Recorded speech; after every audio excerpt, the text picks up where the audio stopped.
Noong Agosto 2005, isang grupo ng magnanakaw sa Brazil ay gumawa ng pinakamalaking bank heist sa kasaysayan ng bansa. Ang kanilang plano? Maghukay ng tunnel papunta sa vault ng Bangko Sentral. 3 buwan silang nagtrabaho, 25 tao na gumagana sa iba't ibang shift. Walang tigil, araw at gabi. Umabot sa 656 na talampakan ang haba ng tunnel na ito.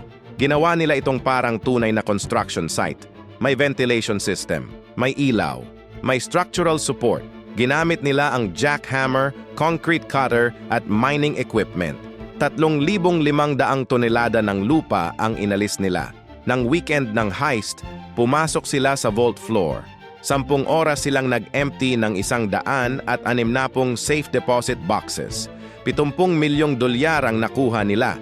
Natuklasan lang ng pulis ang tunnel dahil nagreklamo ang mga kapitbahay sa ingay. Pero huli na ang lahat. Tumakas na ang mga magnanakaw sa iba't ibang bansa. 8 lang sa kanila ang nahuli.